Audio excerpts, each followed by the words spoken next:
चलिए देखते हैं इस वीडियो में हमने डिस्कस क्या क्या करना है। देखिए जो इंडेक्स है, पहली चीज़ तो आपको पता ही है, जिस तरह से मैंने आपको बताया था कि ये जो चीज़ रहेगी नवंबर 2021 से लेकर फेब 2022 के यहाँ पे करंट अफेयर हमने कवर किए हैं। इट मीन्स नवंबर, दिसंबर, जनवरी और फेब, ठीक है। तो 4 महीने के इकट्ठे करंट अफेयर हम डिस्कस कर रहे हैं। इसमें सबसे पहले जो हम डिस्कस करेंगे वो इंपॉर्टेंट न्यूज़ हैं जो कि थोड़ी बड़ी होंगी, बहुत important. Number 2 international current affair रहेंगे। नंबर 3 इसका इंडेक्स में इकॉनमी के करंट अफेयर है। नंबर 4 है नेशनल करंट अफेयर। नंबर 5 है स्टेट के। अगले सेगमेंट की तरफ चलते हैं। देखिए ये जो अगला सेगमेंट है, हम उसमें बात करने जा रहे हैं इकॉनमी के बारे में। इकॉनमी में सबसे पहले लिखा हुआ है एशियन डेवलपमेंट जो बैंक है उसने अप्रूव कर दिया USD 250 मिलियन, ठीक है। और ये लोन की सपोर्ट किसको दे रहा है? India's national industrial corridor development program. ये बहुत इंपॉर्टेंट प्रोग्राम है, NICDP। देखिए डेवलपमेंटल इंडस्ट्रियल कॉरिडोर प्रोग्राम में हम क्या करते हैं, हम इंफ्रास्ट्रक्चर को क्रिएट करने की कोशिश करते हैं ताकि जो हमारा एक्सपोर्ट या फिर इंपोर्ट है या फिर लॉजिस्टिक्स हैं वो ईजिली मूव कर पाएँ, वो चीज़ के बारे में हम यहाँ पे बात करते हैं, ठीक है जी। तो ये जो ADB है इसका हेडक्वार्टर हमें पता होना चाहिए। मैंने यहाँ पे पहले ही हमने डिस्कस किया था, इसका हेडक्वार्टर है फिलीपींस। नेक्स्ट न्यूज़ की तरफ चलते हैं। जो नीति आयोग है और जो वर्ल्ड बैंक है उन्होंने इकट्ठे मिलकर उन्होंने बोला कि एक प्रोग्राम बनाएंगे जिसमें फास्टर और ईजियर फाइनेंसिंग करेंगे। किस चीज़ की? इलेक्ट्रिक व्हीकल्स की। बहुत इंपॉर्टेंट चीज़ है, आपने याद रखनी है। वहाँ पे आ सकता है कौन मिलके इस प्रोग्राम को करने जा रहा है। तो इलेक्ट्रिक व्हीकल्स का जो फाइनेंसिंग है वो करने जा रहा है NITI Aayog and world bank, ठीक है। और हमें क्या पता होना चाहिए, वर्ल्ड बैंक का हेडक्वार्टर कहाँ पे है? वाशिंगटन DC में वर्ल्ड बैंक का हेडक्वार्टर है और साथ में IMF का हेडक्वार्टर भी सेम है, वाशिंगटन DC। अब अगर हम यहाँ पे बात करें तो जो नीति आयोग है, नीति आयोग से पहले क्या होता था? प्लानिंग कमीशन होती थी। इसके बारे में भी आपको पता होना चाहिए, ठीक है। तो प्लानिंग कमीशन को अबॉलिश किया गया था एक बात कह के। वो क्या चीज़ थी जिसके बिहाफ पे प्लानिंग कमीशन को अबॉलिश किया गया? आप कमेंट सेक्शन में बताओगे, ठीक है। तो इसमें है क्या, देखिएगा कि जो नीति आयोग है और जो वर्ल्ड बैंक है वो 300 मिलियन का first loss risk sharing instrument with the SBI as its program manager. और जो करंट रेट ऑफ इंटरेस्ट है फॉर द इलेक्ट्रिक 2 व्हीलर्स और electric 3 wheelers which is the range of 20 to 25% is expected to reduced by 10 to 12%, ठीक है। तो इस काम से, इस तरह से जो पैसे अगर कम हो जाएंगे तो कंज्यूमर को भी सस्ता मिलेगा, तो वो इलेक्ट्रिक व्हीकल्स को यूज़ करेंगे। अभी एक चीज़ और इसको याद रखने के लिए आपने क्या करना है कि इलेक्ट्रिक व्हीकल्स को यूज़ ही क्यों करना है, वाई, रीज़न क्या है? उस वाई का रीज़न ये है रजे, आपको ये चीज़ पता होनी चाहिए कि जो कार्बन एमिशंस हैं, CO2 एमिशंस हैं, वो बहुत ज़्यादा हो रहे हैं इन्वायरमेंट में। तो उस चीज़ को रोकने के लिए या फिर रिड्यूस करने के लिए हम इस तरह की चीज़ें करते हैं। फिर नेक्स्ट चीज़ की तरफ चलते हैं। जो यहाँ पे एक चीज़ क्या है, जूनियो लॉन्च किया गया है। ये है क्या? चिल्ड्रन फोकस्ड है और ये फाइनेंशियल टेक्नोलॉजी के हिसाब से हमने किया है। देखिए बहुत ही इंपॉर्टेंट न्यूज़ है। मैं यहाँ पे इंपॉर्टेंट मार्क कर रहा हूँ। जिन बच्चों ने PDF से पढ़ना है वो PDF से ही पढ़ सकते हैं, लेकिन एक्स्ट्रा जो इन्फॉर्मेशन आपको यहीं पे मिलेगी, ठीक है। तो आपने यहाँ पे याद रखना है जूनियो लॉन्च किया गया है। ये है चीज़ क्या है? ये एक मल्टीपर्पज़ कार्ड है, ठीक है। मल्टीपर्पज़ का मतलब किसी एक पर्टिकुलर पर्पज़ के लिए नहीं, काफ़ी पर्पज़ के लिए इस चीज़ को यूज़ किया जाएगा for the pre teens and teen agers on the RuPay platform, ठीक है। जो टीनेजर्स हैं या फिर प्री टीन्स हैं उनके लिए यूज़ किया जाएगा। और इसमें है क्या कि डेबिट कार्ड की तरह फंक्शन करेगा, ऑनलाइन भी और ऑफलाइन परचेजेस पे भी। तो जो बच्चे हैं और जो पेरेंट्स हैं वो साइन अप कर सकते हैं जूनियो ऐप पे और वो virtual Junio smart card with 0 annual charges को अवेल कर सकते हैं, ठीक है। तो यंगस्टर्स को ये अलाउ करेगा ऑनलाइन और ऑफलाइन पेमेंट्स को ईजिली देने में या फिर जो भी एक्सचेंजेस रहते हैं उस चीज़ के लिए। तो आपने याद रखना है जूनियो, GUNIO, जूनियो है क्या? एक चिल्ड्रन फोकस्ड फाइनेंशियल टेक्नोलॉजी वाला मल्टीपर्पज़ कार्ड है और ये रुपे प्लेटफॉर्म पे है। सो प्लीज़ रिमेंबर, ठीक। आगे चलते हैं। जो भारत पे है उन्होंने लॉन्च किया वर्ल्ड का फर्स्ट, ये बहुत इंपॉर्टेंट चीज़ है, बहुत इंपॉर्टेंट न्यूज़ है, आपने याद रखनी है। भारत पे ने लॉन्च किया वर्ल्ड का फर्स्ट क्या? Merchant share holding program for its merchant partners, ठीक है। ऑब्वियसली जब मर्चेंट शेयर होल्डिंग प्रोग्राम है तो वो किसके लिए होएगा? मर्चेंट पार्टनर्स के लिए होएगा, है ना। और ये है क्या? ये 100 मिलियन वर्थ प्रोग्राम है जिसके बीच में under which company offers its merchant customer as an opportunity to buy BharatPe's equity shares and become a partner. देखिए शेयर्स हैं जो इक्विटी वाले शेयर्स होते हैं। अगर कोई भी कंपनी इक्विटी शेयर्स दे रही है और अगर आपने वो खरीदे तो आप उस कंपनी के क्या बन जाते हो? पार्टनर बन जाते हो, मतलब ओनर बन जाते हो, ठीक है। सो कंपनी ने प्लान किया है पब्लिक लिस्टिंग बाय 2024 और टारगेट है public listing value of $1 billion. Clear होगी बात। तो भारत पे ने लॉन्च किया वर्ल्ड का first merchant share holding program, और किस चीज़ के लिए, फॉर इट्स मर्चेंट पार्टनर, और ये 100 मिलियन वर्थ प्रोग्राम है, ये चीज़ आपने याद रखनी है। और इसमें है कुछ भी नहीं, जो ये मर्चेंट शेयर होल्डिंग प्रोग्राम है इसमें भारत पे के इक्विटी शेयर्स को बाय करने की अपॉर्चुनिटी मिल रही है। फिर आगे चलते हैं, रिजर्व बैंक ऑफ इंडिया है उसने अप्रूवल दे दिया, लाइफ इंश्योरेंस कंपनी कॉरपोरेशन है जो कि वो अपना जो स्टेक है private lender Kotak Mahindra bank to 9.99% उसको रेज कर सकता है, उसको इंक्रीज कर सकता है। करंटली जो LIC का स्टेक था वो था 4.96% stake in the private lender, लेकिन अभी उनको बोल दिया गया कि आप अपना जो स्टेक है वो 9.99% तक लेके जा सकते हो। और इसमें है क्या कि इक्विटी शेयर, अगेन आपको मैंने पहले भी बताया, पहले बता ही दिया, तो इस चीज़ को आपने याद रखना है कि क्वेश्चन किस तरह से आएगा कि किस चीज़ में जो इक्विटी शेयर है वो इंक्रीज हो रहा है, तो प्लीज़ रिमेंबर दिस। आगे चलते हैं जी, आगे है न्यूज़, GST का जो कलेक्शन है मंथ ऑफ अक्टूबर, ठीक है, वो मतलब इतना हुआ है, तो वो सेकंड हाईएस्ट कलेक्शन है जब से ये इम्प्लीमेंट हुआ है जुलाई 2017 से। आपने क्या बताना है, GST किस अमेंडमेंट से आया था, GST की अमेंडमेंट बतानी है जी आपने, ठीक है, GST की अमेंडमेंट बतानी है। और साथ के साथ में आपने 99th अमेंडमेंट आपको पता होनी चाहिए और 100th अमेंडमेंट भी पता होनी चाहिए। देखिए 99th थी एनजेक, और जो 100th अमेंडमेंट है मैं आपको बता रहा हूँ, जो 99 थी वो एनजेक है, वो 100th है एक्सचेंज ऑफ इनक्लेव्स। तो ये दो तो मैंने बता दी, बाकी आगे आपको पता होनी चाहिए और आपने बताना है। आगे चलते हैं, जो रिटेल इन्फ्लेशन है, जिसमें हम रिटेल इन्फ्लेशन की बात करते हैं, वो हम मेजर करते हैं किससे, CPI से, कंज्यूमर प्राइस इंडेक्स से, ठीक है। तो कंज्यूमर प्राइस जो इंडेक्स है उसमें आता क्या है कि जितनी भी रिटेल की चीज़ें उसकी इन्फ्लेशन के बारे में इंफॉर्मेशन आती है। और हमें और क्या पता होना चाहिए, इन्फ्लेशन का टारगेट, इन्फ्लेशन का टारगेट है 4 ± 2%, ये लॉन्ग टर्म हमारा टारगेट है। सो प्लीज़ आपने इस चीज़ को क्या करना है, याद रखना है।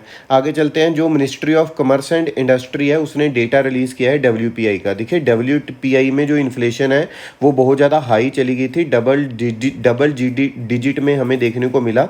और इसमें है क्या, this rise was attributed to an increase in the fuel and manufacturing prices। तो डबल डिजिट में ये चला गया है फॉर दी 7 consecutive months। और WPI मैंने बोला होलसेल, मतलब होलसेल के अगर हिस्से में हम देखें तो वहाँ पे जो इन्फ्लेशन हमें दिखाई देते हैं वो होलसेल प्राइस इंडेक्स है, ठीक है। तो होलसेल जो प्राइस इंडेक्स है हमें उस चीज़ को भी देखना होता है और CPI को भी देखना होता है, दोनों को देख के वो आगे चलते हैं। लेकिन जो भी पॉलिसीज़ बनाई जाती हैं उसमें वो CPI कंबाइंड देखते हैं, ये चीज़ आपने याद रखनी है। जो मॉनेटरी पॉलिसी कमेटी है वो इन्फ्लेशन के लिए रेपो रेट को इंक्रीज़ करेगी, डिक्रीज़ करेगी, उसमें CPI कंबाइंड को हम देखते हैं, ठीक है। आगे चलते हैं, बहुत इंपॉर्टेंट न्यूज़, जो SBI है, SBI economist in its research report जिसका नाम है इको रैप, ठीक है, इको रैप में उन्होंने रिवाइज किया अपवर्ड GDP ग्रोथ प्रोजेक्शन। जो फाइनेंशियल ईयर 2021-22 का उन्होंने बताया था 9.3 to 9.6% बोल रहे थे, अर्लियर उन्होंने बोला 8.5 to 9%, ठीक है, तो उसको इंक्रीज करके दिखाया। तो इको रैप वहाँ पे पूछा जा सकता है किसने रिलीज़ की है, तो ये है SBI के इकोनॉमिस्ट, ठीक है, बहुत इंपॉर्टेंट है, इस चीज़ को आपने याद रखना है। आगे चलते हैं, जो मूडीज़ इन्वेस्टर सर्विस है, ये भी क्या देती है, मूडीज़ इन्वेस्टर सर्विस, ये भी हमें एक तरह की GDP की ग्रोथ के बारे में बताती है, ठीक है। तो देखिए पहले प्रोजेक्शन कुछ और थी, अभी प्रोजेक्शन इंक्रीज होती हुई दिखाई दे रहे हैं। तो आपने सिर्फ यही याद रखना है कि जो भी प्रोजेक्शन है फाइनेंशियल ईयर 2022 के लिए, वहाँ पर उन्होंने इंक्रीज होता हुआ दिखाई दिया है GDP के लिए। और GDP मैंने आपको पहले भी बताया था, GDP क्या होती है, ग्रोस डोमेस्टिक प्रोडक्ट। ग्रोस का मतलब होता है टोटल, और डोमेस्टिक का मतलब होता है टेरिटरी से हम, और प्रोडक्ट का मतलब है गुड्स प्लस सर्विसेज। अपनी टेरिटरी में टोटल जितने भी गुड्स और सर्विसेज बने वो किस चीज़ का पार्ट बनेगा, GDP का। और अपनी टेरिटरी क्या है, हमारा इंडिया हमारी टेरिटरी है, और ये जो एक्सक्लूसिव इकोनॉमिक जोन भी आ जाता है वो भी हमारी टेरिटरी होता है, ठीक है। चलिए आगे चलते हैं, एक OECD है जो कि पेरिस बेस्ड है, उसने डिक्रीज किया है इंडिया की ग्रोथ फोरकास्ट फाइनेंशियल ईयर 2022 के लिए 9.4% से 9.7% की है, ठीक है। और OECD का आपको हेडक्वार्टर पता होना चाहिए, OECD का हेडक्वार्टर है पेरिस फ्रांस में, ठीक है। चलिए आगे चलते हैं, जो S&P ग्लोबल रेटिंग्स है, अगेन GDP के लिए फोरकास्ट है यहाँ पे, और इन्होंने भी ये बोला है कि अनचेंज रखी है इन्होंने, ठीक है, ज़्यादा कुछ फ़र्क नहीं है। और फिच जो रेटिंग है वो भी किस चीज़ से रिलेटेड है, वो GDP से रिलेटेड है, इस चीज़ के बारे में आपने याद रखना है। आगे जो वॉल स्ट्रीट ब्रोकरेज गोल्डमैन सैक्स है, उन्होंने बोला है कि जो इंडिया की GDP ग्रोथ है वो 9.1% इन 2022, और क्योंकि पहले 2020 में हमने देखा कि जो हमारी इंडिया की इकॉनमी है वो कॉन्ट्रैक्ट हो गई थी काफ़ी ज़्यादा, लेकिन अभी वो ग्रोथ दिखाई दे रहे हैं। उसी तरह से अगेन एडीबी के बारे में यहाँ पे बात आई है, एशियन डेवलपमेंट बैंक के बारे में। इसका हेडक्वार्टर हमें पता होना चाहिए, मनीला फिलीपींस में इसका हेडक्वार्टर है। ठीक है, तो अभी आपने क्या याद रखना है कि एक जो है पेरिस बेस्ड ओईसीडी उसने डिक्रीज होती दिखाई दी है, बाकी ने इंक्रीज की थी। बाकी ऐसा क्वेश्चन आ भी सकता है, कई बार नहीं भी पूछते, लेकिन डेटा का क्वेश्चन देखा जाता है कि डेटा के क्वेश्चन भी पूछे जाते हैं। आगे चलते हैं, जो इंडिया ने रजिस्टर किया है highest ever annual foreign direct investment inflow of $81.97 billion in 2020-21। जो फॉरेन डायरेक्ट इन्वेस्टमेंट का फ्लो है हमें काफ़ी ज़्यादा हुआ है, और FD inflow in last 7 financial year हो चुका है ओवर $440 बिलियन। ठीक है, आपने याद रखना है 2020-21 में जो एफडीआई है वो हमने हाईएस्ट एवर एनुअल देखा, और वो कितना है $81.97 बिलियन। ठीक है, ये चीज़ आपने याद रखनी है। और टॉप 5 कंट्रीज जहाँ से, ये एक्सट्रीमली इंपॉर्टेंट डेटा है, बहुत ज़्यादा इंपॉर्टेंट है, आपने याद रखना है। टॉप के 5 कंट्रीज कौन सी है जहाँ से एफडीआई इक्विटी इनफ्लो आ रहा है? नंबर 1 है सिंगापुर, नंबर 2 है मॉरिशस, नंबर 3 है यूएसए, नंबर 4 नीदरलैंड है, और नंबर 5 है जापान। ठीक है, top 5 country from where FDI equity inflow were received 2014 से 2021 के बीच में। ये 7 साल का टाइम पीरियड है। 7 साल के अंदर सिंगापुर से सबसे ज़्यादा आया है, फिर मॉरिशस से आया है, फिर यूएसए, नीदरलैंड एंड जापान। ठीक है, तो ये बहुत इंपॉर्टेंट है, ये आपने याद रखना है, यहाँ पे मैं इंपॉर्टेंट मार्क कर रहा हूँ। नेक्स्ट न्यूज़ की तरफ चलते हैं। जो पेटीएम है, जो कि एक leading digital ecosystem for consumer और मर्चेंट है, उसने पार्टनर्ड किया with the Amazon web services. मतलब क्या है, जो पेटीएम है और, ठीक है, जो पेटीएम है और plus AWS Amazon web services, तो इन्होंने एक चीज़ बनाई है जिसका नाम है पेटीएम स्टार्टअप टूल किट। ठीक है, इसमें होगा क्या, एक्सक्लूसिव पेमेंट सर्विसेज होंगी too early stage Indian startups. ठीक है, जो अर्ली स्टेज की इंडियन स्टार्टअप्स हैं उनके लिए एक्सक्लूसिव पेमेंट सर्विसेज कौन देगा? Paytm startup tool kit. लेकिन जो पेटीएम स्टार्टअप टूल किट है वो किसने बनाई है? पेटीएम प्लस AWS मतलब अमेजॉन वेब सर्विसेज ने। ठीक है जी, और ये जो पेटीएम है ये हेल्प करेगा एंटरप्रेन्योर्स को to grow the business with payment distribution and growth solutions who are operating in India in the AWS activate. Done, clear हो गया, बड़ी इंपॉर्टेंट न्यूज़ है। अगेन नेक्स्ट न्यूज़ की तरफ चलते हैं। नेक्स्ट न्यूज़ है, जो फाइनेंस मिनिस्ट्री है उन्होंने बोला जो एडवांस टैक्स कलेक्शन है वो इंक्रीज़ हुई है बाय 53.50%। ठीक है, तो एडवांस टैक्स कलेक्शन इंक्रीज़ हुई है, बस इतना यहाँ पे आपने याद रखना है, और कुछ भी नहीं है खास इस न्यूज़ में, बहुत ज़्यादा कुछ नहीं है। आगे चलते हैं। चलो, एक चीज़ यहाँ पे लिखी हुई है, इनडायरेक्ट टैक्स होता है और एक होता है डायरेक्ट टैक्स। देखिए, जो डायरेक्ट टैक्स है वो उसको हम बोलते हैं प्रोग्रेसिव टैक्सेशन सिस्टम। ठीक है, और जो इनडायरेक्ट होता है उसको हम बोलते हैं रीग्रेसिव टैक्सेशन सिस्टम। जो इनडायरेक्ट टैक्स है उसको रीग्रेसिव इस वजह से बोलते हैं, वो सबके ऊपर लगेगा। सबके ऊपर का मतलब मैं आपको समझा देता हूँ। सबके ऊपर का मतलब है कि सपोज किसी की इनकम है 1 करोड़ रुपीज़ और किसी की इनकम है कोई 1000 रुपीज़। ठीक है, या फिर हम लगा के चलो किसी की इनकम है 1 लाख रुपीज़। तो जो 1 करोड़ कमा रहा है और जो 1 लाख कमा रहा है, अगर वो ब्रेड लेने के लिए जाएगा तो इनडायरेक्ट टैक्स दोनों पे क्या लगेगा? सेम लगेगा। लेकिन डायरेक्ट टैक्स जो है वो इनकम, जितनी जितनी आपकी इनकम इंक्रीज होती जाएगी उतना उतना इनकम टैक्स का जो ब्रैकेट है, वो डायरेक्ट टैक्स का ब्रैकेट है, वो इंक्रीज होता जाएगा। सो डायरेक्ट टैक्स को हम प्रोग्रेसिव बोलते हैं और इनडायरेक्ट टैक्स को हम रीग्रेसिव बोलते हैं। आगे चलेंगे। आरबीआई ने बोला है कि ये अगेन वही न्यूज़ आ गया, हमने पीछे किया है कि आरबीआई ने अप्रूवल दे दी है किस चीज़ के लिए। ठीक है जी, आगे चलेंगे। भारती एयरटेल बहुत इंपॉर्टेंट है, भारती एयरटेल और इन्वेस्ट इंडिया। ठीक है, इसके बारे में आपको पता होएगा। भारती एयरटेल और इन्वेस्ट इंडिया ने मिलके एक चीज़ मतलब तीन चीज़ें यहाँ पे, भारती एयरटेल है प्लस इन्वेस्ट इंडिया, ठीक है, plus national investment promotion facilitation agency NIPFA, इन्होंने ज्वाइंटली एक चीज़ लॉन्च की जिसका नाम है Airtel India startup innovation challenge. ठीक है, बहुत इंपॉर्टेंट है, आपको पूछा जाएगा Airtel India startup innovation challenge किसने लॉन्च किया है, तो आपको पता होना चाहिए 3 एजेंसीज का नाम, भारती एयरटेल, इन्वेस्ट इंडिया और NIPFA। ठीक है जी, तो ये 3 है। तो इसमें क्या है कि for startups to develop solution in the 5G में सोल्यूशन लेकर आओ, और इसमें और इंटरनेट ऑफ थिंग्स में। ठीक है, तो स्टार्टअप इनोवेशन जो चैलेंज है वो अर्ली स्टेज टेक्नोलॉजी कंपनीज जो भी हैं वो डेमोन्स्ट्रेट करके दिखाएंगी, डिफरेंट सोल्यूशंस को बताएंगी 5G में, क्लाउड कंप्यूटिंग में, इंटरनेट ऑफ थिंग्स में। इस तरह से हमें चीज़ों का पता लगता रहेगा। ठीक है जी, अगली न्यूज़ की तरफ चलते हैं। जिसका नाम है PHI कमर्स API। API का मतलब है एप्लीकेशन प्रोग्रामिंग इंटरफेस। API का मतलब क्या है? एप्लीकेशन प्रोग्रामिंग इंटरफेस API का मतलब है ये फर्स्ट डिजिटल पेमेंट प्लेटफॉर्म है। API का मतलब क्या है? PHI कमर्स, ठीक है। API का मतलब है एप्लीकेशन प्रोग्रामिंग इंटरफेस। ये फर्स्ट डिजिटल पेमेंट प्लेटफॉर्म होएगा पे फी, ठीक है, पे फाई। और ये फर्स्ट सर्टिफाइड टोकनाइजेशन सर्विस है for NTS supporting tokenization of RuPay cards. Tokenization of cards as an alternative storing card details with merchants, ठीक है। आपको पता होगा टोकनाइजेशन के बारे में, आपकी जो कार्ड डिटेल्स हैं वो मर्चेंट के साथ में स्टोर हो जाती हैं, ठीक है। तो आप उस चीज़ को क्या कर सकते हो? वो यूज़ कर सकते हो। और जो पे फी है वो पहला ऐसा बन जाएगा जो कि इस चीज़ को टोकनाइजेशन सर्विस को देगा। और इसमें आपने याद रखना है कि भाई ये फर्स्ट डिजिटल पेमेंट प्लेटफॉर्म बन जाएगा, ठीक है। तो इसमें है क्या कि जो NPCI है, जो NPCI है NTS प्लेटफॉर्म इनेबल करेगा PayFi tokenization service to provide partner merchant and aggregator with TROF। TROF क्या होता है? टोकन रेफरेंस ऑन फाइल, ठीक है। ये सेंसिटिव कार्ड होल्डर डेटा है into randomly generated 16 digit number called token with no meaningful value if breached. Clear हुआ ना बात? तो इसमें आपने इस चीज़ को याद रखना है। 16 डिजिट नंबर आएगा, उसको हम टोकन बोलते हैं। तो आपकी जो कार्ड डिटेल्स है उसमें स्टोर हो जाएंगी। आगे के आगे जो नंबर्स है वो आते रहेंगे। अगर वो ब्रीच हो जाता है तो उसमें कोई मतलब नहीं बनता उसका, तो 60 नंबर रहेगा, इसको हम बोलते हैं। और ये सबसे पहले कौन लेकर आया है? पे फाई, ठीक है। आगे चलते हैं। A leading private general insurance in India, जिसका नाम है बजाज अलायंस, आपको पता होगा। उन्होंने एक चीज़ स्टार्ट किया जिसका नाम है केयर फॉर हॉकी कैंपेन, ठीक है।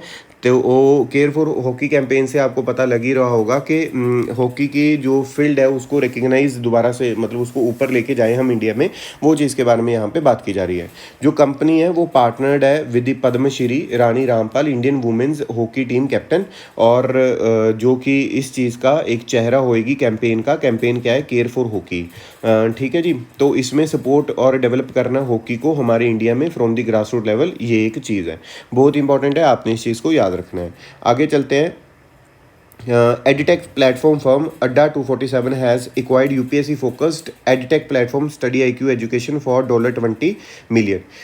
एक एजुकेशन प्लेटफॉर्म है जिसका नाम है Adda 247, उसने एक्वायर कर लिया UPSC focused education technology platform study IQ को 150 करोड़ में, है ना, 150 crore in cash and stock deal. तो ये जो चीज़ है आपको पता होगा, दो बड़े अच्छे प्लेटफॉर्म है Adda 247 और स्टडी IQ, जो कि यूट्यूब पे जिनके सब्सक्राइबर बहुत ज़्यादा है। स्टडी IQ के कुछ 11 मिलियन सब्सक्राइबर है, ठीक है। तो उसमें उन्होंने उस चीज़ को एक्वायर कर लिया है स्टडी IQ को Adda 247 में, और जो डील हुई है वो हुई है 150 करोड़ में। तो आपने इस चीज़ को याद रखना है। आगे चलेंगे। एशियन डेवलपमेंट बैंक के बारे में हमें पता होना चाहिए। इसमें अप्रूव हुआ है ₹2653.05 करोड़ का policy based loan to improve the urban services in India. तो एशियन डेवलपमेंट बैंक, इसका हेडक्वार्टर हम काफ़ी बार पढ़ चुके हैं, उसका नाम है मनीला फिलीपींस, ठीक है। तो फिलीपींस में ADB का हेडक्वार्टर है। तो ये जो लोन है वो सपोर्ट करेगा policies of the ministry of housing and urban affairs, जिससे बेनिफिट मिल पाएगा अर्बन पुअर को, इकोनॉमिकली वीकर सेक्शन को और लो इनकम ग्रुप्स को, ठीक है। तो आपने इस चीज़ को याद रखना है कि जो ADB है उसने जो लोन है वो अप्रूव कर दिया है, ठीक है, अप्रूव किया है policy based loan for the urban services in India. और अर्बन के लिए जो मिनिस्ट्री है वो ministry of housing and urban affairs है। आगे चलेंगे। यहाँ पे एक जो न्यूज़ आती है अगले वाली, वो है स्टेट बैंक ऑफ इंडिया के बारे में, जो कि एक्वायर करेगी 9.95% stake in the India international clearing corporation IFSC limited, subject to maximum investment of ₹34.03 crore. The clearing corporation is a gift city, ठीक है, बेस्ड मार्केट इंफ्रास्ट्रक्चर इंस्टीट्यूशन। तो स्टेट बैंक ऑफ इंडिया जो उसने 9.95% स्टेक ले लिया है IFSC में limited में, subject to maximum investment of 34.03 crore है। और ये जो क्लियरिंग कॉरपोरेशन है वो कौन होगी? Gift city. गिफ्ट सिटी कहाँ पे है? गांधीनगर, गुजरात में। ये भी क्वेश्चन पूछा जा सकता है कि गिफ्ट सिटी है कहाँ पे, तो आपको पता होना चाहिए गांधीनगर, गुजरात। नेक्स्ट चीज़ की तरफ चलते हैं। वो क्या है? जो लार्जेस्ट बायर है, जो कि सेंट्रल बैंक ऑफ थाईलैंड, उसने 90 मेट्रिक टन्स ऑफ गोल्ड, ठीक है, वाइल RBI ने जो है वो बाय किया है 77.5 मेट्रिक टन्स। आपने याद रखना है कि जो लार्जेस्ट बायर है वो सेंट्रल बैंक ऑफ थाईलैंड है, जिसने 90 मेट्रिक टन्स गोल्ड, और हमने कितना है वो 77.5 मेट्रिक टन्स जो गोल्ड है वो लिया है। ठीक है। तो हमारे जो टोटल गोल्ड रिजर्व्स हैं वो हो चुके हैं 754.1 tons at the end of the December 2021। तो जब हम गोल्ड की बाइंग पे आते हैं तो आरबीआई इमर्ज हुआ है second largest buyer of yellow metal among the world central bank in 2021। बहुत इंपॉर्टेंट न्यूज़ है, आपने याद रखनी है। पहले नंबर पे central bank of Thailand, second number पे आरबीआई।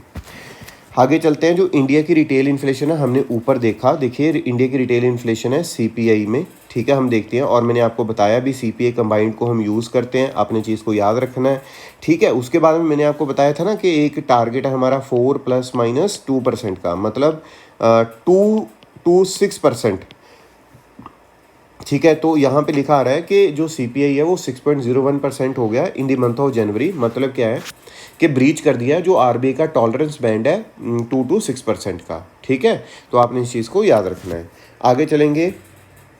डोमेस्टिक रेटिंग एजेंसी बहुत इंपॉर्टेंट है जिसका नाम है क्रिसिल, ठीक है। क्रिसिल है जो कि रेटिंग एजेंसी है, उसने बोला है कि जो जीडीपी की ग्रोथ है 7.8% as compared with the 8.5% projected in the economic survey.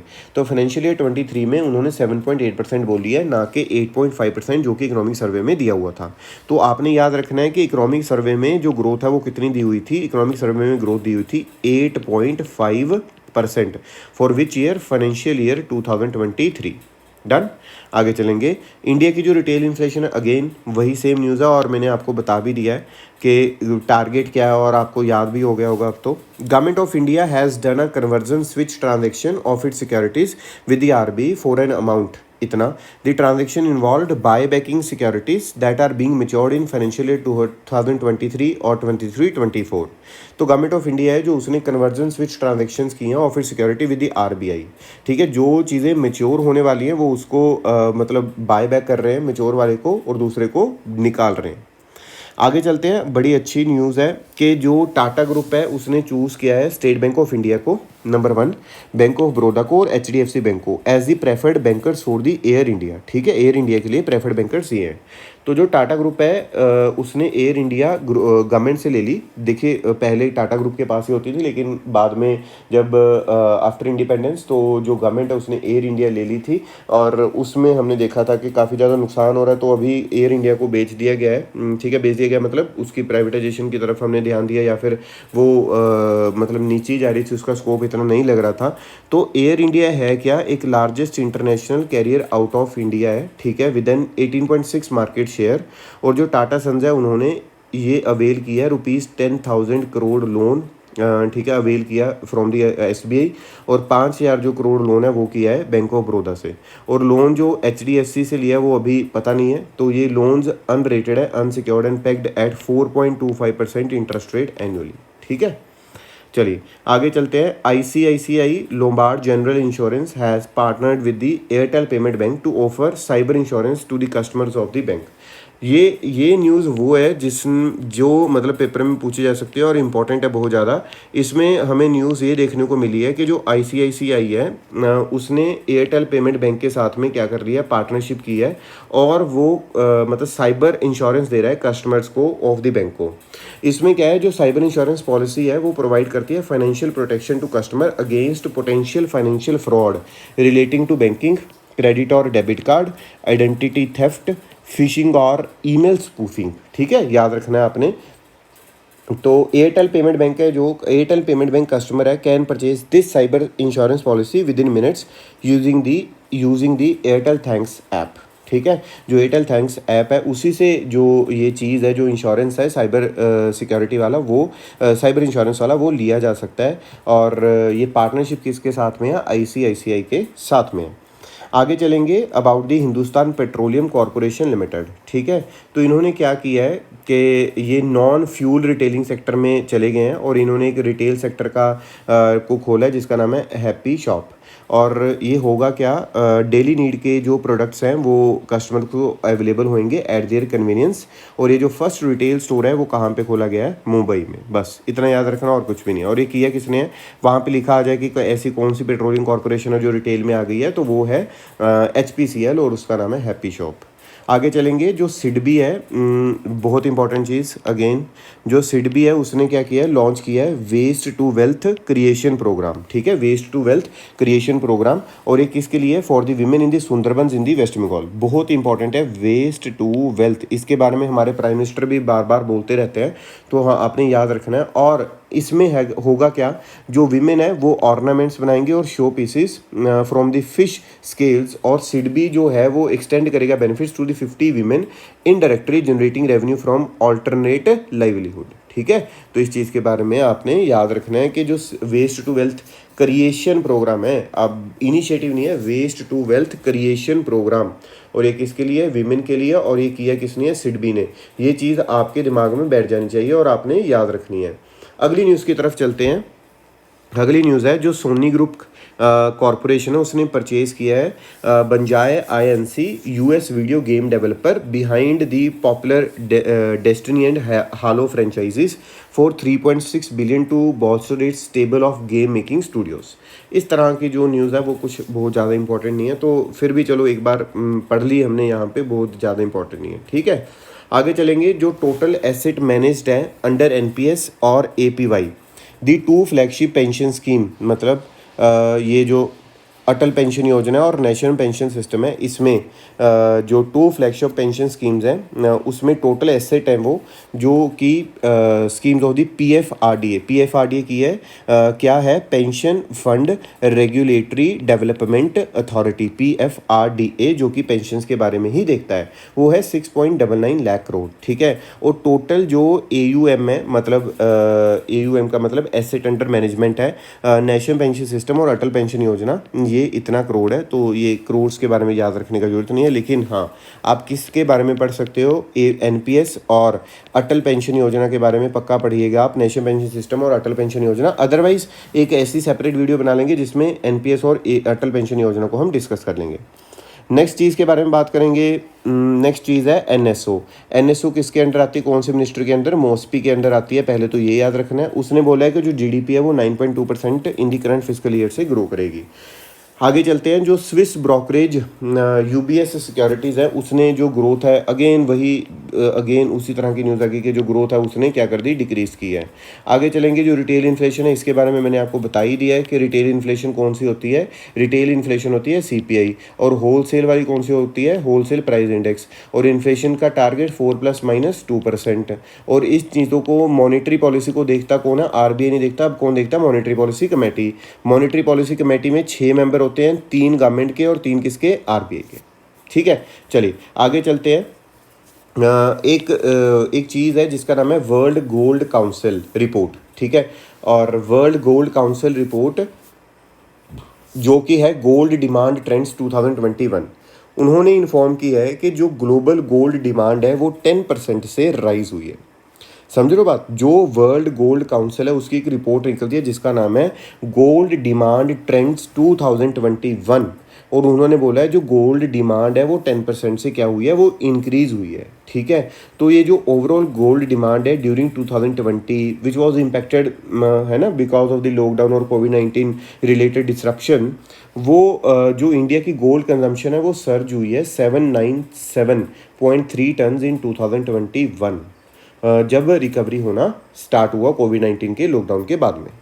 Okay, आगे चलते हैं। इंडिया रेटिंग एंड रिसर्च, उन्होंने प्रोजेक्ट किया जो रियल GDP ग्रोथ रेट है इंडियन इकोनॉमी की, वो ग्रो कर रही है 7.6% ईयर ऑन ईयर 2022-23। डन, आगे चलेंगे। जो IRDAI है, इंश्योरेंस रेगुलेटरी अथॉरिटी है हमारे यहाँ पे, IRDAI, उन्होंने बोला LIC, GIC और न्यू इंडिया वो डोमेस्टिकली सिस्टमेटिकली इम्पोर्टेंट इंश्योरेंस बनेंगे। और ये जो डोमेस्टिकली सिस्टमेटिकली इम्पोर्टेंट इंश्योरेंस हैं, ये किस के लाइंस पे ले आया गया, ये लेकर आए थे डोमेस्टिकली सिस्टमेटिकली इम्पोर्टेंट बैंक के, DSIB। तो DSIB किसने लॉन्च किया था, RBI ने। लेकिन ये वाली किसकी चीज़ है, IRDAI की। और 3 नाम आपने यहाँ पे याद रखने हैं, LIC, GIC और न्यू इंडिया इंश्योरेंस। और ये जो DSII है ये रेफर करता है insurance of such size market importance domestic global interconnectedness और हुज डिस्ट्रेस और फेलियर वुड को सिग्निफिकेंट डिसलोकेशन इन दी डोमेस्टिक फाइनेंशियल सिस्टम। ठीक है जी, आगे चलेंगे। एनपीसीआई का जो भारत बिल पे लिमिटेड है वो होली ओन्ड सब्सिडरी है एनपीसीआई की, और उन्होंने इंट्रोड्यूस की है एक फंक्शनैलिटी कॉल्ड जिसका नाम है यूनिफाइड प्रेजेंटमेंट मैनेजमेंट सिस्टम यूपीएमएस। आगे चलेंगे, रिलायंस इंडस्ट्रीज़ जो लिमिटेड है, ठीक है, उन्होंने अनाउंस किया है कि acquisition of controlling stake of कोई न्यूयॉर्क की कंपनी है जो कि प्रीमियम लग्जरी होटल देती है, उसमें उन्होंने अपना शेयर लिया है। तो कौन सी कंपनी ने लिया है करके ऐसा पूछा जा सकता है, तो रिलायंस इंडस्ट्रीज़ लिमिटेड। आगे चलेंगे, आगे है state owned power generation company है जो एनटीपीसी लिमिटेड, उसने 5% इक्विटी स्टेक लिया है किसमें, पीएक्सआईएल में, ठीक है, पीएक्सआईएल में 5% का इक्विटी शेयर लिया है।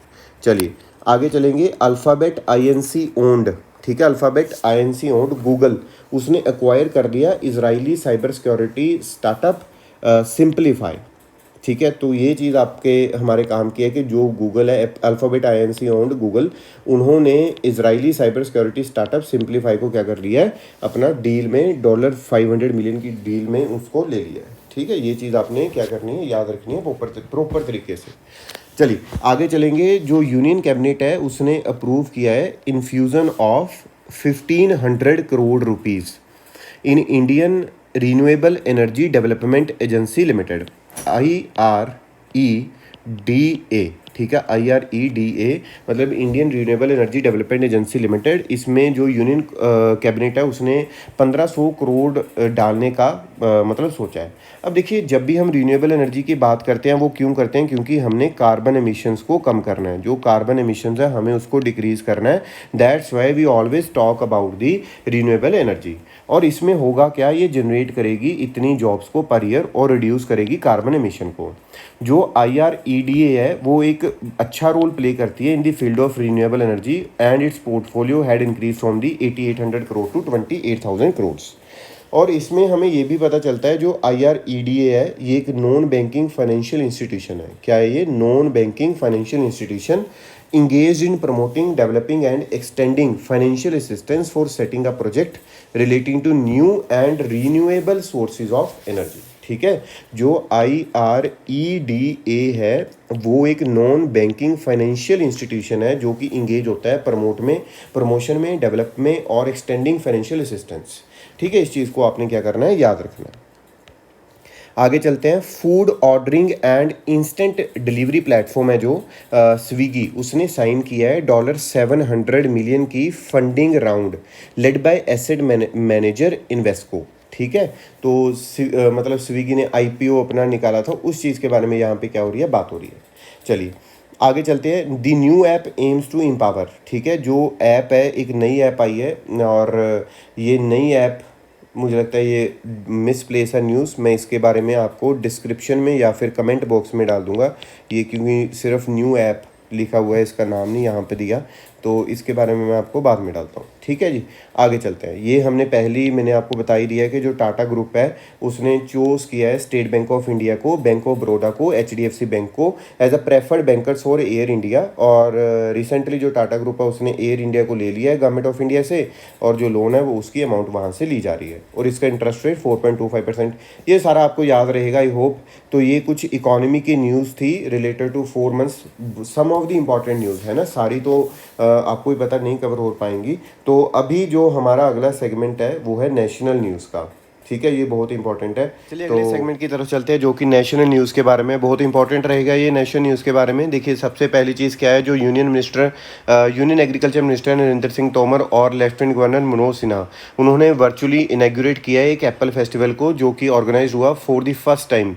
ये जो फर्स्ट टाइम वाली चीज़ें होती है ये इंपॉर्टेंट रहती हैं। कहाँ पर हुआ है, ये श्रीनगर जम्मू एंड कश्मीर में हुआ है। तो आपको पूछा जा सकता है कि पता किया जा सकता है कि जो फर्स्ट टाइम पे एप्पल फेस्टिवल हुआ है वो कहाँ पे हुआ है, तो श्रीनगर जम्मू एंड कश्मीर में, ये आपने याद रखना है। चलिए अगले न्यूज़ की तरफ चलते हैं। आज़ादी के अमृत महोत्सव के बारे में यहाँ पे लिखा हुआ है 75 ईयर्स ऑफ इंडिपेंडेंस की बात है, और in the remembrance of the iron man of the India Shri Vallabhbhai Patel, और REC लिमिटेड और पब्लिक सेक्टर कंपनी है जो ministry of power organized a Bijli Utsav ठीक है, near statue of unity in the Kevadia Gujarat. तो आज़ादी के अमृत महोत्सव में हमने सेलिब्रेट किया 75 ईयर ऑफ इंडिपेंडेंस, और ये आयरन मैन जो हमारे इंडिया के श्री वल्लभ भाई पटेल, तो एक कंपनी है जिसका नाम है REC limited, public sector company है, मिनिस्ट्री ऑफ पावर के अंदर आती है। उन्होंने बिजली उत्सव भी वहाँ पे किया जो स्टैचू ऑफ यूनिटी के पास में केवाडिया गुजरात, और जो इवेंट है वो कंक्लूडेड हुआ with the distribution of the LED bulb as a prize to the winners of the competition. ठीक है, तो आपने इस चीज़ को याद रखना है। अगली न्यूज़ की तरफ चलते हैं। अगली न्यूज़ क्या है, यहाँ पे जो यूनियन कैबिनेट है chaired by prime minister Narendra Modi, उन्होंने अप्रूव कर दिया जनजातीय गौरव दिवस। ठीक है, और ये जनजातीय गौरव दिवस कब रहेगा, नवंबर 15 को रहेगा। जो 15 नवंबर है उसको चूज किया गया as this date marks the birth anniversary of the Shri Birsa Munda who is revered as Bhagwan god by the tribal communities across the country. Extremely important, और ये चीज़ आपने याद रखनी है, ये क्वेश्चन इस बार पूछा जा सकता है, जनजातीय गौरव दिवस। नेक्स्ट न्यूज़ की तरफ चलते हैं। जो सेंट्रल गवर्नमेंट है उसने प्रोमुलगेट किया है 2 ऑर्डिनेंसेस, किसके बारे में, जिसमें उन्होंने ED की इन्फोर्समेंट डायरेक्टोरेट और CBI के जो चीफ है उनकी जो मतलब अपनी टेन्योर है वो उसको क्या कर दिया गया है, इंक्रीज कर दिया गया है। ठीक है, तो उन्होंने क्या किया, at present director of CBI and ED have been appointed for 2 years tenure in office by the CVC act 2003, लेकिन उन्होंने बोला जो टेन्योर है ED का और CBI का फॉर अप टू 5 years होना चाहिए। तो अभी इन्होंने रिसेंटली और भी क्या किया है, 1 साल के लिए जो टेन्योर है वो और चेंज कर दिया है, सॉरी इंक्रीज कर दिया। तो आपने इस चीज़ को याद रखना है।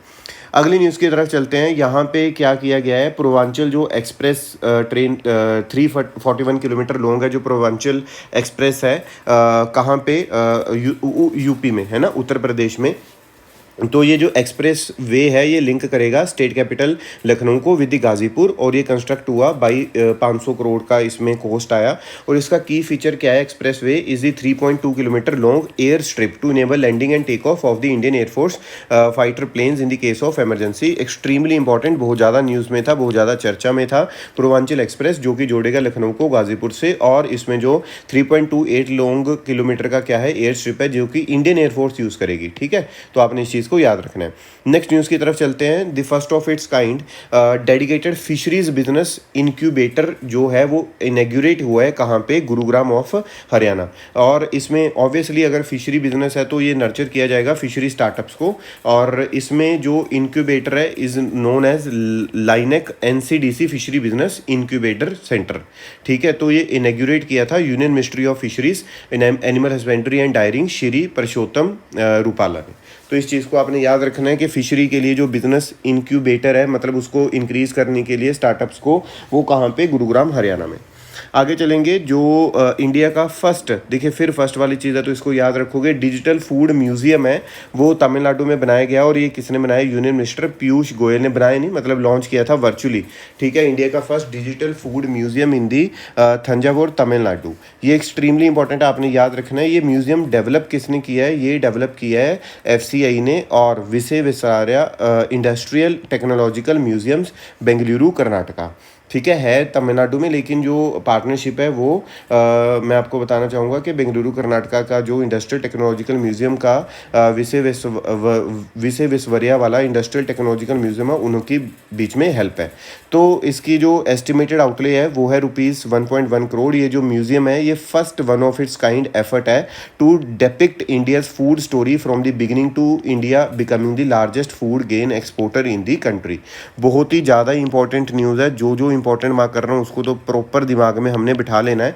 नेक्स्ट न्यूज़ की तरफ चलते हैं। जो प्रेसिडेंट ऑफ इंडिया है रामनाथ कोविंद जी, उन्होंने विजिट किया सुई विलेज को in the Bhiwani district of the Haryana और इनेग्यूरेट किया पब्लिक फैसिलिटीज़ को इन दी विलेज।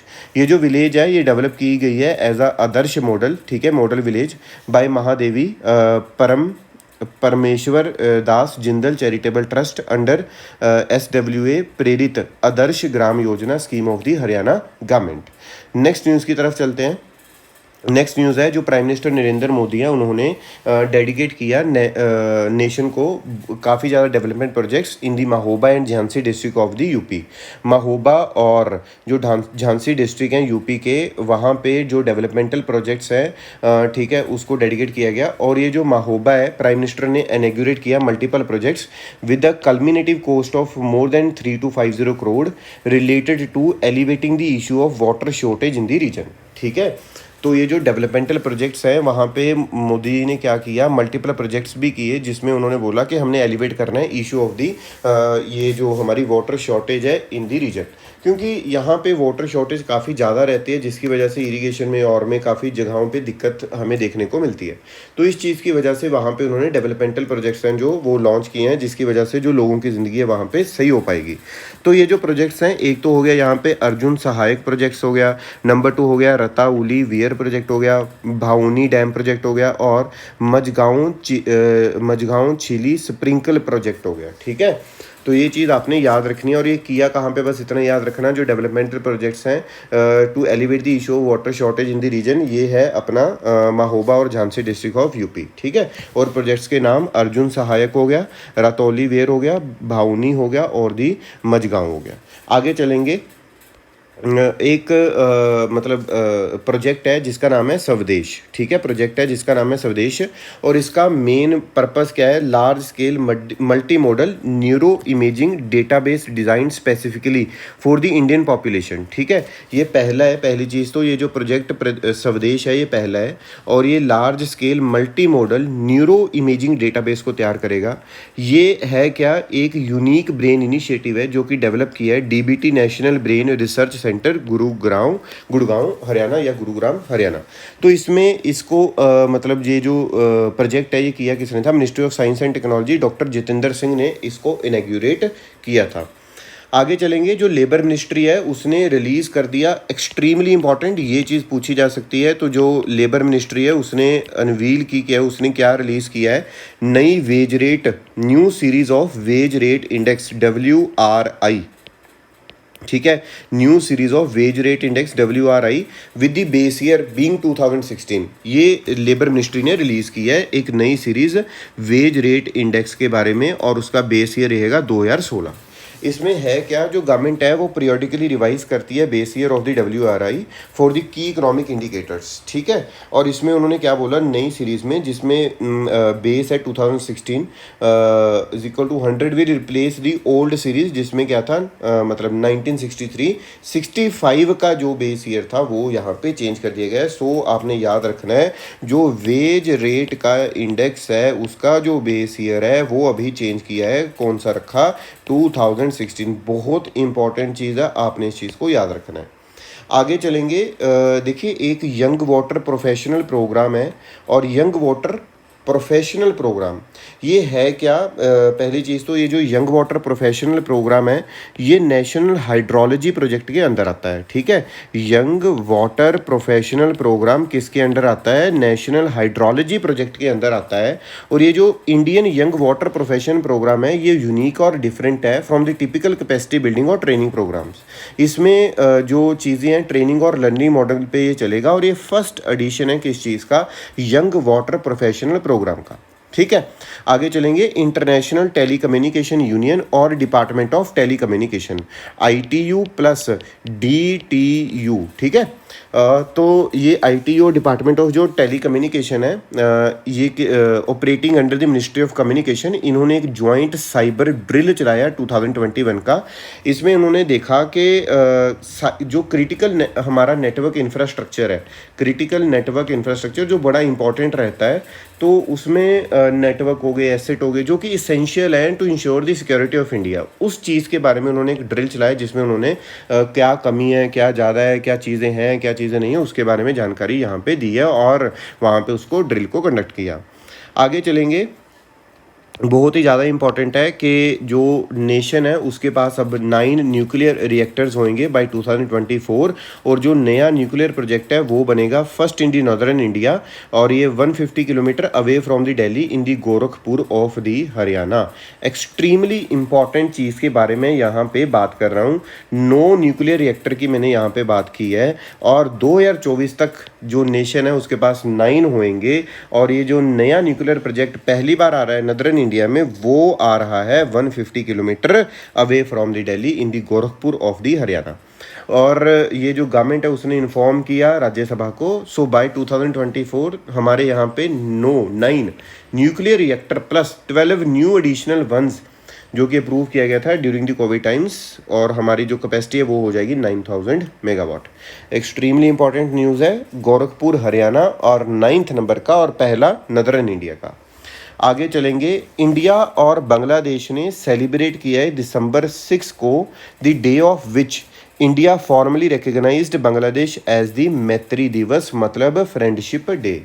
तो during the visit of the PM Narendra Modi to the Bangladesh March 2021 में जब नेशनल डे था बांग्लादेश का, तो उन्होंने डिसाइड किया था कि हम कमेमोरेट करेंगे 6 दिसंबर को एज द मैत्री दिवस, मतलब फ्रेंडशिप डे। तो 10 दिन पहले before the liberation of the Bangladesh, so India had recognised Bangladesh on 6 December 1971। So India was one of the first country to establish bilateral diplomatic ties with the Bangladesh. Extremely important, बहुत ही important चीज़ है, याद रखनी है। आगे चलेंगे, इंडिया ने अज्यूम कर लिया है chairmanship of the RATS SCO, बहुत इंपॉर्टेंट है, regional anti terrorist structure of SCO, Shanghai corporation organisation. SCO का हेडक्वार्टर मैं ऊपर भी बता चुका हूँ, बीजिंग चाइना। ठीक है जी, तो बीजिंग चाइना में SCO का क्या है, हेडक्वार्टर। आगे चलेंगे, जो union minister of social justice empowerment है डॉक्टर वीरेंद्र कुमार, उन्होंने लॉन्च किया है नेशनल हेल्पलाइन।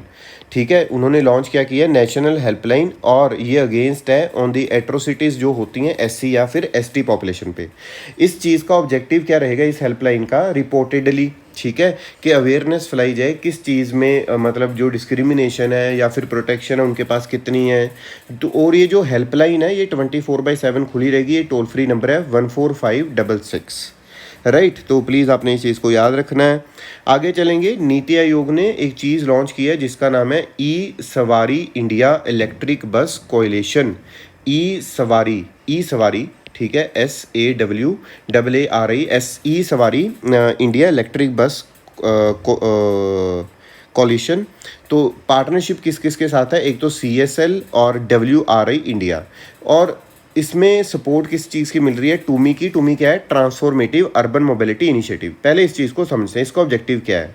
इसमें क्या होगा कि जो नॉलेज है, to share knowledge of various stakeholders, ठीक है, central state government agencies, service providers हो गए, ओरिजिनल इक्विपमेंट मैन्युफैक्चरर्स हो गए। तो उन्होंने बोला कि भाई इस तरह की जो चीज़ें हैं, ई बस सर्विसेज हैं, उनको क्या किया जाए, इंक्रीज़ किया जाए। इस वजह से उन्होंने एक जो चीज़ है वो लॉन्च की है, E Sawaari India electric bus coalition, जिसमें हम सभी लोगों के साथ बैठ के बात कर पाएँ और हमें सारी चीज़ों का पता लग सके। नेक्स्ट चीज़ के बारे में बात करते हैं, मिनिस्ट्री ऑफ पावर सेलिब्रेट कर रही है energy conservation week 8 to 14 December 2021 under Azadi ke Amrit महोत्सव। ठीक है, सो जो मिनिस्ट्री ऑफ पावर है वो सेलिब्रेट कर रही है एनर्जी कंजर्वेशन वीक को, जो कि 8 to 14 दिसंबर तक रहेगा, और ये अंडर होएगा आज़ादी के अमृत महोत्सव। ये सेलिब्रेशन है by the bureau of energy efficiency, और इसमें 3 मेजर एक्टिविटीज़ होंगी। नंबर 1 NECA, और इसमें और क्या क्या देखते हैं। नंबर 1 है यहाँ पे नेशनल पेंटिंग कंपटीशन है, फिर नेशनल एनर्जी कंजर्वेशन अवार्ड्स है, और एक होएगा energy efficiency innovation awards. So ministry of power का है, और इसमें एनर्जी कंजर्वेशन वीक है। इसमें कंपटीशन होंगे 3, एक तो पेंटिंग का है, एक एनर्जी कंजर्वेशन का, और एक है एनर्जी एफिशिएंसी का। ठीक है, तो आपने इस चीज़ को याद रखना है। आगे चलेंगे, नेक्स्ट न्यूज़ है the proposal to raise minimum age of marriage for women 18 to 21। देखिए, मैरिज की एज जो वीमेन के लिए वो 18 है और मेन के लिए 21 है। ठीक है, तो इस चीज़ को एक्सटेंड करने की, मतलब इंक्रीज़ करने की बात की जा रही है यूनियन कैबिनेट में। तो प्रेजेंटली मैरिज फॉर मेन 21 जैसे हमने बात किया, और वीमेन के लिए 18 है। सो गवर्नमेंट इस चीज़ को अमेंड करेगी, और जो prohibition of child marriage act है उसमें डाल देगी, मतलब उसको अमेंड करेगी, स्पेशल मैरिज एक्ट को और हिंदू मैरिज एक्ट को। तो इससे होगा क्या कि जो लड़कियां हैं उनको ज़्यादा पढ़ने का मौका मिलेगा, और so they will be to enjoy their independence, और उनको बेटर एम्प्लॉयमेंट अपॉर्चुनिटी की तरफ हम लेके जाएंगे। आगे हम अगर बात करें, यहाँ पे है डॉग प्राइम टेक्नोलॉजी को लॉन्च किया गया, हैज़ लॉन्च्ड। जो डॉग प्राइम टेक्नोलॉजी है, सॉरी, उन्होंने लॉन्च किया है इंडिया का first health locker. Extremely important है, देखिएगा, इंडिया का फर्स्ट हेल्थ लॉकर किसने किया है, डॉग प्राइम टेक्नोलॉजी ने, टेक ने, और ये इंटीग्रेट रहेगा आयुष्मान भारत डिजिटल मिशन के साथ में, ADBM के साथ में। ठीक है, तो जो हेल्थ लॉकर है इसमें होगा क्या, ये प्रोवाइड करेगा डिजिटल एंड सेल्फ कंसेंटेड ठीक है, self consented health data management system without any charges, और it will store and manage health record electronically. ठीक है, जो हेल्थ रिकॉर्ड है आपके, उसको इलेक्ट्रॉनिकली क्या किया जाएगा, वहाँ पे स्टोर और मैनेज किया जाएगा। आगे चलेंगे, जो प्राइम मिनिस्टर नरेंद्र मोदी है, उन्होंने फाउंडेशन रखी है, फाउंडेशन स्टोन रखा किसका, गंगा एक्सप्रेसवे का, इन सहज शाहजहाँपुर उत्तर प्रदेश। ठीक है, तो जो गंगा एक्सप्रेसवे का पहले हमने ऊपर भी पढ़ा है इस चीज़ के बारे में, है ना, इस चीज़ के बारे में मतलब रिलेटेड कॉन्सेप्ट। यहाँ पे अगर मैं बात करूँ तो ये जो फाउंडेशन स्टोन रखा गया, लेकिन वो जो पूर्वांचल एक्सप्रेस अभी चल पड़ा है। सो पीएम मोदी ने ये जो रैली एड्रेस की railway ground Roza on the occasion. So after completion of work it will become the longest expressway of the Uttar Pradesh, जो कि वेस्टर्न और eastern region of the state को जोड़ेगा, और ये स्टार्ट होएगा near the Baijoli village in the Meerut, और ये एक्सटेंड रहेगा Judapur Dandu village in the Prayagraj. आगे चलेंगे, जो टोटल नंबर ऑफ बेनिफिशियरीज है अंडर दी प्रधानमंत्री जनधन योजना, वो 44 करोड़ मार्क क्रॉस कर चुके हैं। तो ये एक बड़ी बात है, और जो उत्तर प्रदेश है इस top the list with the highest number of the accounts followed by Bihar. ठीक है, आगे चलेंगे, आगे है प्राइम मिनिस्टर नरेंद्र मोदी। मतलब ऐसा नहीं है कि भाई वहाँ पे अकाउंट ज़्यादा हैं, तो मेरे कहने का मतलब है कि जनधन योजना का जो ज़्यादा बेनिफिट हुआ है वो इन लोगों को मिला है, तो इन्होंने उनके अंडर ज़्यादा अकाउंट्स खुलवाए होंगे, है ना। चलिएगा, prime minister Narendra Modi has inaugurated 356 kilometre long Bina refinery, और ये बिना रिफाइनरी कहाँ पे, एमपी में, POL terminal at Panki Kanpur UP, multi product pipeline project. ठीक है, विद एन आउटले इतना, तो ये यूपी और एमपी का इकट्ठा प्रोजेक्ट है, आपने याद रखना है। ये इस वजह से इंपॉर्टेंट हो जाता है क्योंकि प्राइम मिनिस्टर ने इसको क्या किया है, इनॉग्रेट किया है, और ये बिना रिफाइनरी और POL terminal at the Panki Kanpur UP, multi product pipeline project, multi product. ठीक है, एक प्रोडक्ट नहीं होएगा यहाँ पे, मल्टी प्रोडक्ट है, ये पाइपलाइन प्रोजेक्ट है। आगे चलते हैं, अकॉर्डिंग टू, अगर हम इकोनॉमिक सर्वे की बात करें तो गवर्नमेंट ने सेट किया है नेशनल लैंड मोनेटाइजेशन कॉर्पोरेशन। तो ये करेगी क्या, ये मोनेटाइजेशन ऑफ द लैंड और अदर नॉन कोर एसेट करेगी। अभी एक चीज़ समझते हैं, मोनेटाइजेशन का मतलब क्या होता है। कोई भी चीज़ है, कोई स्टेडियम बनाया था सरकार ने, वो खाली पड़ा है, वो उसकी यूजेज नहीं हो रही, लेकिन उस पर पैसे तो खर्च हुए थे सरकार के और कोई काम नहीं हो रहा, तो स्टेडियम को अब क्या कर दिया जाएगा, कुछ टाइम के लिए लीज पे दे दिया जाएगा किसी प्राइवेट कंपनी को। तो आप अपना काम करो और आप हमें क्या करते रहो, पैसे देते रहो। तो ये जो चीज़ है उसको हम बोलते हैं मोनेटाइजेशन, और उसको करने के लिए यहाँ पे क्या बनाया गया है, NLMC, जिसका नाम है नेशनल लैंड मोनेटाइजेशन कॉर्पोरेशन। अगली चीज़ की तरफ बढ़ते हैं, जिसमें हमें क्या पता चला है, जो 2022 की विंटर ओलंपिक्स हैं, वो 4 Feb 2022 से होनी स्टार्ट हुई, और ये बीजिंग चाइना में हुई हैं, और ये कंटिन्यू रहेंगी 20 फरवरी 2022 तक। ये ओपनिंग सेरेमनी है जो was held at Beijing national stadium, also known as bird's nest. ठीक है, जो बीजिंग नेशनल स्टेडियम है, बीजिंग का नेशनल स्टेडियम है, उसका दूसरा नाम है बर्ड्स नेस्ट, वहाँ पे ओपनिंग सेरेमनी हुई। लेकिन इंडिया ने अनाउंस किया था डिप्लोमेटिक लेवल पे बायकॉट करने के लिए बीजिंग विंटर ओलंपिक्स को, क्योंकि इसका मैं आपको बता देता हूँ चक्कर क्या था। इसका रीज़न ये था कि जो बंदे ने वहाँ पे जब क्लैशेस हुई थी, कि वहाँ पे जो हमारे जवान शहीद हुए थे, उनके बीच में जो उनका सोल्जर था, उस बंदे से बोला गया था कि जो मतलब जो लाइट है वो ग्लो करेगा, तो इस वजह से हमने ये चीज़ किया था। देखिए, this means that no Indian official will attend the opening and closing ceremony, however the country has sent one of its athlete Arif Khan to attend the event. अगली न्यूज़ की तरफ चलते हैं। इंडिया पहली कंट्री बना जिसने in the world to administer DNA vaccine against कोविड-19, जिसका नाम रहेगा ZCoV-D, और ये वर्ल्ड की फर्स्ट प्लास्मिड DNA वैक्सीन है, has been produced by Ahmedabad based vaccine manufacturer Zydus Cadila, और it was administered for the first time in the Patna. ठीक है, तो DNA बेस्ड वाली हम अगर किसी ने बनाई है तो उसमें पहला नंबर है हमारा। अगली न्यूज़ की तरफ चलते हैं। इंडियाज़ फर्स्ट कमर्शियल स्केल जो बायोमास बेस्ड हाइड्रोजन प्लांट है will come at the Khandwa district of the MP। ठीक है, जो इंडिया का पहला commercial scale biomass based hydrogen plant है। हाइड्रोजन प्लांट तो है ही, और ये फर्स्ट कमर्शियल स्केल वाला बायोमास बेस्ड हाइड्रोजन प्लांट है, वो आ रहा है MP में। तो यहाँ पे होगा क्या कि एवरीडे ये जो प्लांट है 1 टन ऑफ हाइड्रोजन मतलब जो है बायोमास से बनाता रहेगा, और ये जॉइंट वेंचर है वाटोमो और बिजिल ग्रीन एनर्जी का। देखिए, ये यहाँ तक हमारे लिए ज़्यादा इंपॉर्टेंट है, ये वाली चीज़ अगर आप छोड़ना भी चाहते हो तो छोड़ सकते हो। ठीक है जी।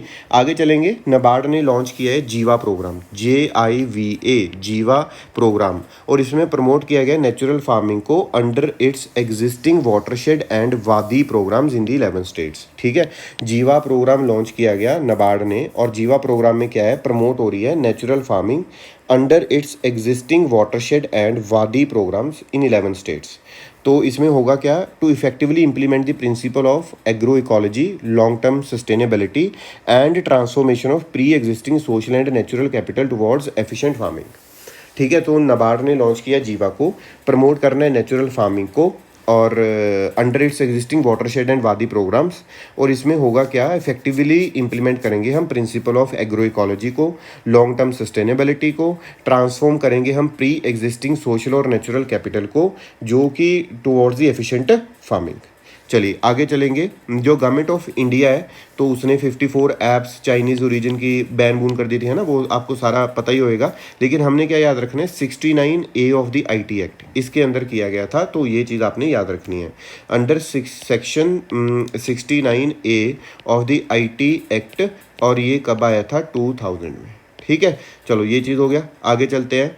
आगे है federation of association in Indian tourism and hospitality, मतलब इसका हो गया फेद, FAITH।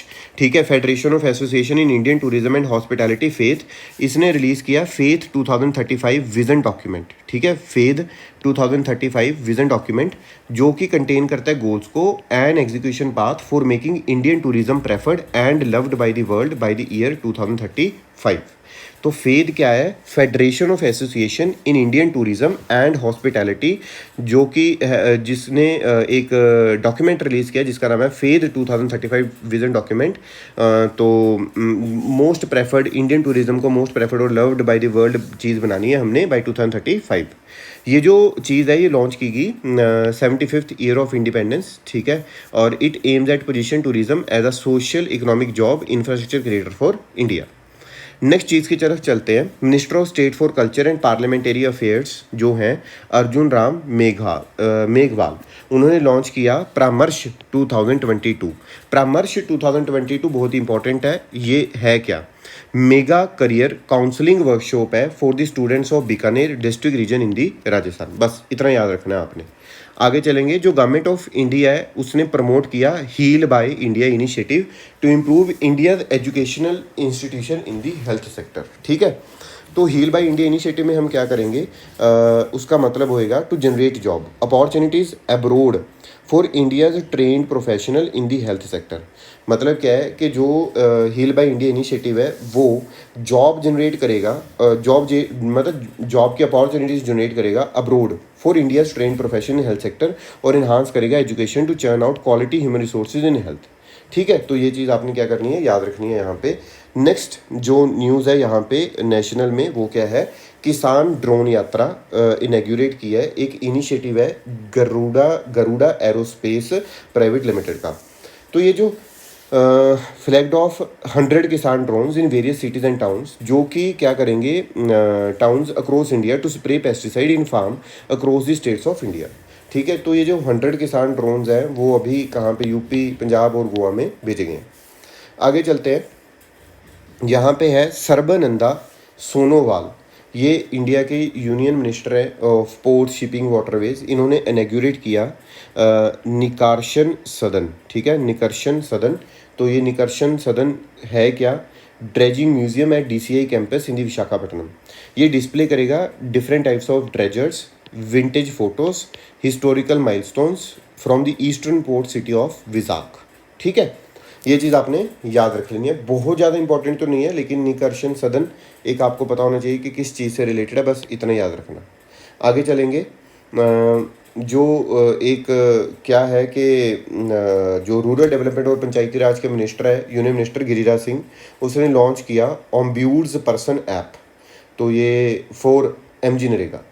जो मिनिस्ट्री ऑफ रूरल डेवलपमेंट है उसने डेवलप किया ombudsperson app for smooth reporting and categorization of grievances by ombudsperson based on complaints he receive from the various sources, physical, digital, mass media. मतलब जो भी MG NREGA scheme के under लोग काम कर रहे हैं स्टेट या किसी भी UT में, अगर उनको कोई तकलीफ है वो उस ऐप पे अपनी ग्रीवेंसेज को बता सकते हैं। वो है ऑम्ब्यूड्स पर्सन ऐप। ठीक। आगे चलेंगे, जो गवर्नमेंट ऑफ इंडिया है उसने अपना ऑब्वियसली ऑपरेशन जो था वो था ऑपरेशन गंगा, जिसमें हमने जब रशिया यूक्रेन की अभी भी चल रहा है वैसे टेंशन्स, तो वो जो चीज़ टेंशन चल रही थी उसमें जब हमने लोगों को निकालना था तो हमने ऑपरेशन गंगा चलाया, मतलब ऑपरेशन गंगा के तहत हमने उन लोगों को निकालना स्टार्ट किया। अगली न्यूज़ की तरफ चलते हैं। जो कोचीन इंटरनेशनल एयरपोर्ट लिमिटेड है उसने कमीशन किया 12 megawatt power of solar power plant, ठीक है। और ये जो कोचीन इंटरनेशनल एयरपोर्ट लिमिटेड है इसने कमीशन किया 12 megawatt power solar power plant, और ये कहाँ पे किया, इन दी कन्नौर डिस्ट्रिक्ट ऑफ केरला, और with the commissioning of the new solar power plant, ठीक है, with the commissioning of the new solar power plant. Next जो न्यूज़ है वो है 100 डे रीडिंग कैंपेन, बहुत इंपॉर्टेंट है 100 डे रीडिंग कैंपेन, और इसका नाम रखा है पढ़े भारत, ठीक है। पढ़े भारत का मतलब एक लॉन्च किया 100 डे रीडिंग कैंपेन, तो उसका छोटा नाम है पढ़े भारत। ये लॉन्च किया गया 100 day reading campaign is in alignment with the national education policy of 2020। जो नेशनल एजुकेशन पॉलिसी है हमारी 2020, उसमें 100 डे रीडिंग कैंपेन को हमने क्या किया, लॉन्च किया, और मतलब उसके साथ में कनेक्ट किया गया, हमने उसको कनेक्ट किया। नेशनल एजुकेशन पॉलिसी के जो ऑब्जेक्टिव थे उसमें लिख रखा था, उस चीज़ को देखते हुए इसमें हमने एम्फेसिस देना है for the promotion of joyful, ठीक है, reading culture for the children, कि एक होते ना कि सेंस ऑफ के रीडिंग वो लोगों के मन में आए, तो ये जो कैंपेन है उससे हम क्या करेंगे, इसको प्रमोट करने की कोशिश करेंगे। आगे चलते हैं। प्राइम मिनिस्टर जो नरेंद्र मोदी हैं उन्होंने फाउंडेशन स्टोन रखा major Dhyanchand sports university in the Meerut, और ये जो यूनिवर्सिटी है ये इस्टेब्लिश है एट दी सलावा और Kayli villages of Sardhana town in the Meerut, ठीक है। ये जो इसकी कैपेसिटी मतलब ट्रेनिंग कैपेसिटी इतनी है जी, तो ये कुछ याद करने की ज़रूरत नहीं है। तो ये है कहाँ पे किया, कहाँ पे मेरिट, ये भी मतलब बहुत कम चांसेस अगर पूछा जाए, लेकिन हाँ वन लाइनर ही पूछे जाते हैं स्टेट एग्जाम्स में, तो आपने इस चीज़ को याद रखना है। आगे चलेंगे। एक चीज़ का फाउंडेशन स्टोन रखा गया, वो क्या है, heartfulness international yoga academy, heartfulness international yoga academy in Hyderabad. और ये जो चीज़ है 75 crore Surya Namaskar initiative as a part of Azadi ka Amrit Mahotsav. देखिए एक चीज़ आई जिसका नाम है हार्टफुलनेस योगा इनिशिएटिव, उसी के साथ में एक चीज़ आती है 75 crore Surya Namaskar initiative as the part of Azadi ke Amrit Mahotsav, और the academy tries to reach all levels of society through training programme and these will be overseen by an international team. आगे चलेंगे। नेक्स्ट है इंडियन स्किल्स, जो 2021 नेशनल कंपटीशन है वो conclude हुआ with more than 200 participants who were felicitated by the ministry of skill development and entrepreneurship, ठीक है। तो इसमें आपने याद क्या रखना है, Orissa finished first out of 26 states and union territories of this year in the India skills 2021 contest with 51 medals. इतना याद रखना और कुछ याद रखने की ज़रूरत नहीं है। वैसे यहाँ पे क्या है कि भाई 270 विनर्स ऑफ द कंपटीशन ये वो था, लेकिन उड़ीसा पहले नंबर पे आया, और उड़ीसा ने 10 गोल्ड 18 सिल्वर 9 ब्रोंज और 14 मेडेलियन जीते हैं, ठीक है। तो ये चीज़ आपने याद रखनी है। नेक्स्ट न्यूज़ की तरफ चलते हैं। तो नेक्स्ट न्यूज़ है कि जो मीनाक्षी लेखी जी हैं उन्होंने मिनिस्ट्री ऑफ स्टेट कल्चर, उन्होंने north east on wheels expedition जो है न्यू दिल्ली उन्होंने उस चीज़ को लॉन्च किया। उसमें है क्या, हम प्रमोट करना चाहते हैं culture of north eastern states. ये जो बाइक एक्सपीडिशन है ये शेड्यूल्ड है 8 to 16 अप्रैल, ठीक है, और ये मार्क करेगा सेलिब्रेशन ऑफ आज़ादी के अमृत महोत्सव। नेक्स्ट न्यूज़ की तरफ चलते हैं। जो वर्ल्ड का लार्जेस्ट नेशनल फ्लैग है, ठीक है, world's largest national flag khadi fabric से बना हुआ, उसको डिस्प्ले किया जाएगा to celebrate the army day. World का largest national flag khadi fabric से बना हुआ, उसको डिस्प्ले किया जाएगा to celebrate the army day, और ये होगा कब, 15 जनवरी 2022, ठीक है। ये it was displayed eight Longewala along the India-Pakistan border in the Jaisalmer. So Longevala was the center stage of the historic battle of 1971 between India and Pakistan. The monumental national flag is 225 feet long and 150 feet wide. It is approximately 1400 kgs in the weight. ठीक है, तो ये बहुत ही important है, very very important. सो आपको पक्का याद रखना है ये। नेक्स्ट न्यूज़ की तरफ चलते हैं। जो गवर्नमेंट ऑफ इंडिया है उसने रिलीज़ किया commemorative postal stamp of the कोविड-19 वैक्सीनेशन ऑन संडे। तो तो वहाँ पे हमने मार्क किया first anniversary of the country's national immunisation programme against the virus, ठीक है। और ये क्या है, कोवैक्सीन की इमेज है वहाँ पे, ठीक है। चलिए नेक्स्ट चीज़ की तरफ चलते हैं। एक हमारा सब मिशन है of the agricultural mechanisation SMAM, वहाँ पे to provide 100% subsidy until March 2023 in purchasing drones for the farm mechanisation. तो अमेंड कर दी guidelines union ministry of agriculture ने SMAM की, जहाँ पे 40 to 100% सब्सिडी हम मार्च 2023 तक दे रहे थे अगर कोई परचेज करना चाहता था drones for the farm mechanisation. अब अमेंडमेंट के बाद में होगा क्या, a grant for the purchase of drones, ठीक है, जो है up to 100% of the cost agriculture drones और ₹10 lakh whichever is less can be given, ठीक है। तो ये चेंज किया गया है अमेंड करके, तो आपने इस चीज़ को क्या करना है, पूरा नोट डाउन करना और याद रखना है। अगली चीज़ की तरफ चलते हैं, जो प्राइम मिनिस्टर मोदी जी हैं उन्होंने अनवील किया होलोग्राम स्टैचू। ये इसके बारे में बहुत ज़्यादा न्यूज़ में था, ये आपने you must know about this, Netaji Subhash Chandra Bose ji का, और ये इंडिया गेट ऑन दी पराक्रम दिवस। ये जो स्टैचू होलोग्राम है 28 फीट है हाइट में, और ये एक ग्रैंड स्टैचू है which will be made of granite, will replace the hologram statue once it is completed, ठीक है ना। तो ये होलोग्राम जो स्टैचू है उसको मतलब क्या कर दिया जाएगा, रिप्लेस कर दिया जाएगा जब ये ग्रेनाइट का बन जाएगा। अभी नेक्स्ट न्यूज़ की तरफ चलते हैं। जो मीटी है उसने रिलीज़ किया है 5 ईयर का road map and vision document 2.0 for the electronic sector. Electronic sector के लिए मीटी ने 5 साल का क्या किया, रोड मैप और विजन डॉक्यूमेंट 2.0 इलेक्ट्रॉनिक सेक्टर के लिए। जो विजन डॉक्यूमेंट 2.0 है वो टाइटल है $300 billion sustained electronics manufacturing export by 2026, जो कि प्रिपेयर किया है by MeitY in association with the ICEA Indian cellular electronics association. जो वहाँ पे अगर लिखा आता है vision document 2.0 5 year road map, है ना, वो किस चीज़ के लिए है, it is related to electronics manufacturing, और ये किया किसने है, मीटी ने। चलिए नेक्स्ट न्यूज़ की तरफ चलेंगे। प्रधानमंत्री राष्ट्रीय बाल पुरस्कार, प्रधानमंत्री जो राष्ट्रीय बाल पुरस्कार है for the year 2022 has been conferred to 29 children, और ये जो विनर्स है उसमें 15 बॉयज़ हैं 14 गर्ल्स हैं। ये बिलोंग करते हैं 21 स्टेट्स और यूटीज़ को।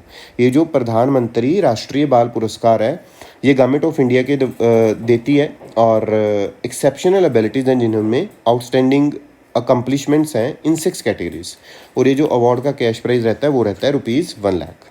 लास्टली जो नेशनल न्यूज़ में लास्ट न्यूज़ है वो है लोकसभा स्पीकर ओम बिरला, जिन्होंने लॉन्च किया है official mobile application of the parliament named digital संसद ऐप, ठीक है, डिजिटल संसद ऐप, और ये अलाउ करेगी सिटीजन्स को to access live proceedings of the house including the union budget 2022 live, ठीक है। तो ऐप है डिजिटल संसद ऐप, और ये याद रखना है लोकसभा स्पीकर जी ने लॉन्च किया था। चलिए तो अगले सेगमेंट की तरफ चलते हैं। वो अगला सेगमेंट हमारा क्या है, स्टेट करंट अफेयर्स। पहली चीज़ जो है बहुत इंपॉर्टेंट, हिमाचल प्रदेश से रिलेटेड, जो हिमाचल प्रदेश पुलिस है उसने कंडक्ट किया president's colour award ceremony Shimla's historic ridge ground पे।